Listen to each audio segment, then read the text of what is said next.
বৌমা শাশুড়ির এই ঝগড়ার প্রধান কারণ হচ্ছে জেনারেশন গ্যাপ, ঠিক কিনা? শাশুড়ি এক জেনারেশনের আর বৌমা আরেক জেনারেশনের। শাশুড়ি ভাবে একরকম, বৌমা ভাবে আরেক রকম। শাশুড়ি চায় বউর উপর খবরদারি করতে, বউ চায় শাশুড়ির উপর খবরদারি করতে। এই ডমিনেটিং এর কারণে কিলাকিলি আছে না নাই? আহা, এটা ঠিক না।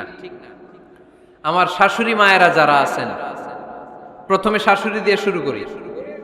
আমার মাইকের আওয়াজ যে ঘরগুলোতে যায়, আমার শাশুড়ি মাদেরকে বলবো, বউদের উপর অত্যাচার করবেন না। ছেলেরে প্রশ্ন করে, তোর কাছে তোর বউ বড় না আমি বড়? আছে না নাই? এটা একটা প্রশ্ন হইল।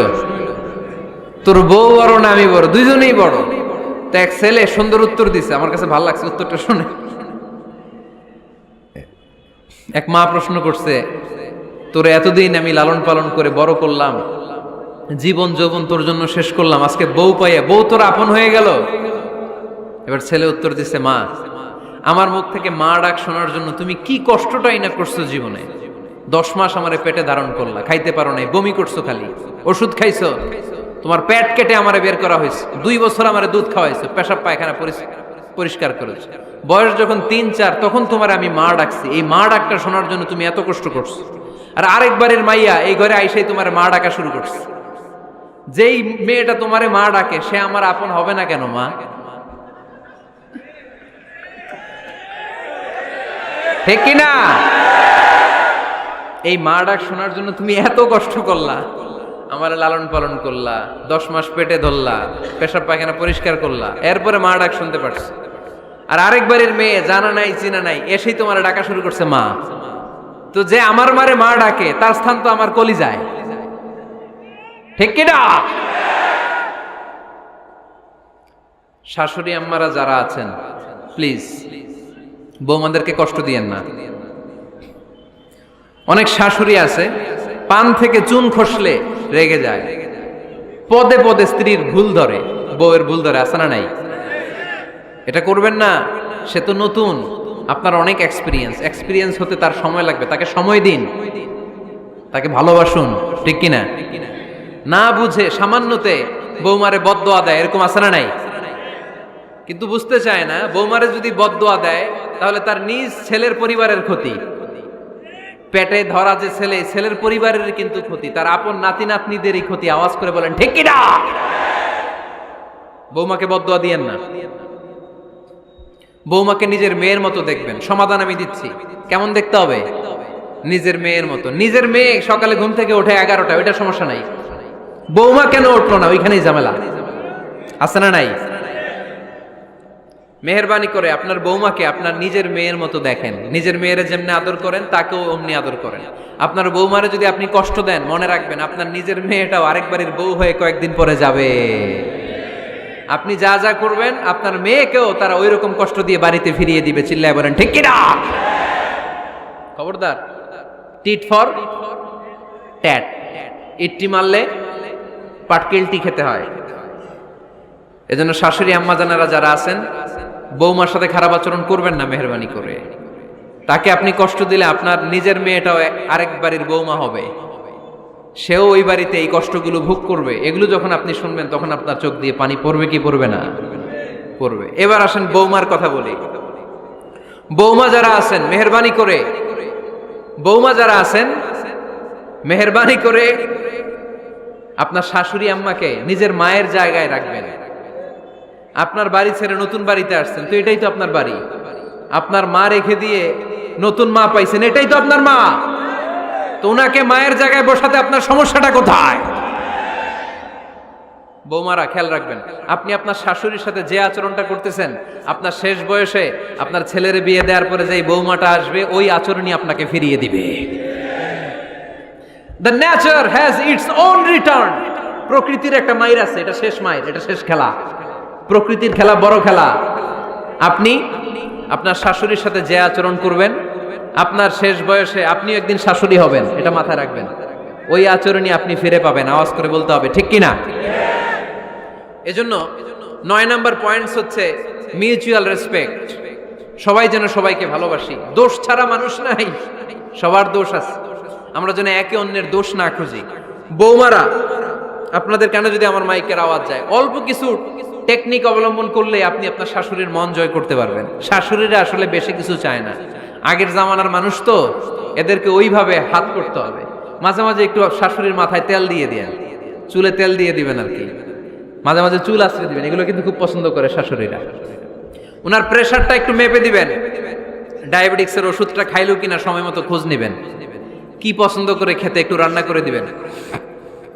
যেই বক্তার ওয়াজ শুনতে পছন্দ করে ওই বক্তার ওয়াজগুলো ডাউনলোড করে শাশুড়ি আম্মাকে দিবেন, ইসলামী বই দিবেন। দেখবেন বয়স্ক নারীরা মাহফিল যেতে খুব পছন্দ করে, ওয়াজ শুনতে খুব পছন্দ করে, নবীদের কাহিনীগুলো শুনতে পছন্দ করে। বসায় বসায় একটু কাহিনীগুলো শোনাবেন। বাইরে বেরোলে জিজ্ঞেস করেন, আম্মা আপনার কিছু লাগবে কিনা। আর একটা টিপস আছে, চুল যখন আশ্রাবেন আর শাশুড়ির মাথায় যখন তেল দিয়ে দিবেন, তখন অতীতের কথা জিজ্ঞেস করেন, দেখবেন অতীতের স্মৃতিতে হারিয়ে গিয়েছে আপনার শাশুড়ি। কি জিজ্ঞেস করবেন জানেন? জিজ্ঞেস করবেন, আম্মা জান, মুক্তিযুদ্ধের সময় আপনার বয়স কত ছিল? ওই সময় মুক্তিযুদ্ধের সময় আপনাদের এলাকায় কি কি হয়েছিল মা? আরেকটা প্রশ্ন করবেন, মা বিয়ের সময় আপনি কেমন ছিলেন?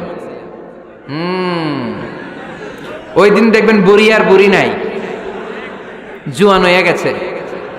ওই দিন বলবে, মা আমি অনেক সুন্দরী ছিলাম, আমার মাথায় অনেক চুল ছিল, আজকে নাই। আমগো গ্রামে আমার চাইতে সুন্দরী মাইয়া ছিল না। অতীতের স্মৃতিতে, স্মৃতি হাতরাতে হাতরাতে তিনি হারিয়ে যাবেন। জিজ্ঞেস করবেন যে, মা শীতকালে আপনাদের দেশে কি পিঠা বানাতেন আপনি যখন ছোট ছিলেন, আপনার বাপ চাচারা কি করতো? এগুলো জিজ্ঞেস করলে উনি স্মৃতির পাতা হাতরাতে হাতরাতে চোখ দিয়ে দাঁড় দাঁড় করে ওনার পানি ঝরতে শুরু করবে। আপনার জায়গায়, ওনার হৃদয়ের মনি কোঠায় এমন জায়গায় পৌঁছবে, আপনার এছাড়া উনি কিছুই বুঝবে না। বৌমারা, এই অল্প কিছু টিপস অবলম্বন করে আপনারা আপনাদের শাশুড়ির মনকে জয় করতে পারেন। শাশুড়ি বৌমার দ্বন্দ্ব আমরা চাই না, আমরা চাই শাশুড়ি বৌমাকে নিজের মেয়ের মতো জানো, আর বৌমার শাশুড়িকে আপন মায়ের মতো ভালোবাসুক, ঠিক কিনা? এই মিউচুয়াল রেসপেক্টই পারে শাশুড়ি বৌমার দ্বন্দ্বকে দূর করতে, আর ঘরটারে শান্তির টুকরা বানাতে। আওয়াজ করে বলেন ঠিক কিনা? কয়টা গেল? আর আছে কয়টা? দোয়া করবেন একে অপরের জন্য। দোয়া, সাইয়েদনা ইব্রাহিম ফ্যামিলির জন্য দোয়া করতেন, রব্বি জাআলনি মুকিমাস সালাতি ওয়া মিন যুররিয়াতি রব্বানা ওয়া তাকাব্বাল দুআ। ও আল্লাহ, আপনি আমার নামাজ কায়েমকারী বানান, আমার কলিজার টুকরা সন্তান ইসমাইলকেও নামাজ কায়েমকারী বানান, আমার দোয়াটা আপনার দরবারে আপনি কবুল করে নেন। সুবহানাল্লাহ পড়েন। রব্বানা ইন্নী আসকানতু মিন যুররিয়াতি বিওয়াদিন গায়রি যী যারইন ইনদা বাইতিকাল মুহাররাম। ও আল্লাহ, আমার সন্তান সন্ততি, আমার ফ্যামিলিকে ধুধু মরুপ্রান্তর এই উপত্যকার মধ্যে তোমার কাবা ঘরের সামনে রেখে গেলাম, তাদেরকে তুমি নামাজ কায়েমকারী বানিয়ে দিও। গোটা বিশ্বের সব মানুষের অন্তর আমার ফ্যামিলির দিকে আল্লাহ তুমি ঝুঁকিয়ে দিও। ওয়ারযুকহুম মিনাস সামারাত, ফলমূল দিয়ে আল্লাহ তুমি তাদেরকে রিজিকের ব্যবস্থা করে দিও। তার মানে সব নবীরা তাদের পরিবারের সদস্যদের জন্য দোয়া করতেন কি করতেন না? আবার কোরআন আমাদেরকে শিখালো, রব্বানা হাব লানা মিন আজওয়াজিনা ওয়া মিন যুররিয়াতিনা কুররাতা আ'য়ুন ওয়াজআলনা লিল মুত্তাকিনা ইমামা। ও আল্লাহ, এমন নেককার সন্তান, এমন নেককার স্ত্রী আপনি আমাকে দান করেন যাদের দিকে তাকালে আমার চোখ দুইটা ঠান্ডা হয়ে যায়। চক্ষু শীতলকারী স্ত্রী দেন। বিয়ে যাদের হয় নাই, ইয়াং ছেলেরা এই দোয়াটা করবা। বিয়ের জন্য দোয়ার দরকার আছে না নাই? প্রতিদিন এই দোয়া করবা, আল্লাহ এমন স্ত্রী দেন, এমন জীবন সঙ্গিনী আপনি আমাকে দেন, এমন লাইফ পার্টনার দেন যার দিকে তাকালে আমার চোখ জুড়িয়ে যায়। এমন সন্তান আল্লাহ আপনি আমার ফ্যামিলিতে দেন যাদের দিকে তাকালে আমার চোখ দুইটা ঠান্ডা হয়ে যায়। নেককার সন্তান, নেককার স্ত্রী আল্লাহর কাছে দোয়া করে চেয়ে নিতে হয়। তাহলে ফ্যামিলি মেম্বার একে অপরের জন্য দোয়ার দরকার আছে না নাই? বাবা দোয়া করবে ছেলের জন্য, ছেলে করবে বাবার জন্য, মা দোয়া করবে মেয়ের জন্য, মেয়ে করবে মায়ের জন্য, ভাই করবে বোনের জন্য, বোন করবে ভাইয়ের জন্য। দোয়ার দরকার আছে না নাই? দোয়া করবেন সবাই সবার জন্য। এই যে কোরআনের বঙ্গানুবাদ পাওয়া যায় না এখন, কথা বলেন। স্মার্টফোন আছে কার কার দেখি? হ্যাঁ, কারা কারা স্মার্ট দেখি, হাজার হাজার স্মার্ট, মাশাআল্লাহ। এই স্মার্টফোনের ভেতরে আল কোরআন নামে বাংলায় কোরআনের একটা অ্যাপস পাওয়া যায়। কথা বলেন, পাওয়া যায় কি যায় না? আজকে থেকে এই অ্যাপসটা ডাউনলোড করে প্রতিদিন 1 আয়াত 2 আয়াত 3 আয়াত করে পড়া শুরু করে দেন। বাঁচতে হলে পড়তে হবে, বাঁচতে হলে জানতে হবে, ঠিক কি না? এই স্লোগান আমাদেরকে শিখায়। এই স্লোগান তো আল্লাহ, এই স্লোগান দিয়েই তো আল্লাহ কোরআন শুরু করছে, ইকরা বিসমি রাব্বিকাল্লাযী খালাক। বাঁচতে হলে জানতে হবে, বাঁচতে হলে পড়তে হবে, পড়ার কোনো বিকল্প নাই। আওয়াজ করে বলেন ঠিক কি না? সুজানগরের ভাইয়েরা, মোবাইলের অ্যাপসের ভিতরে আমরা কোরআন রাখতে রাজি আছি তো সবাই? হাদিসের অ্যাপস ডাউনলোড করতে রাজি আছি তো?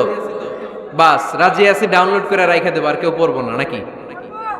হ্যাঁ, প্রতিদিন একটা আয়াত হলেও যেন আমরা পড়ি। আল্লাহ যা বলা দরকার সব বলে দিয়ে গেছে, নতুন করে আর কিছু বলবে না। আমরা যেন পড়াশোনা করি, আমরা যেন একটা পাঠাগার বানাই। আবারও কখনো আসার সুযোগ হলে আমি জিজ্ঞেস করবো, যদি আমার মনে থাকে, যে আপনাদের পাঠাগার আছে কার কার ঘরে। সেদিন সবার হাত তুলতে হবে, এমনি পারা যাবে তো? আল্লাহ তুমি তৌফিক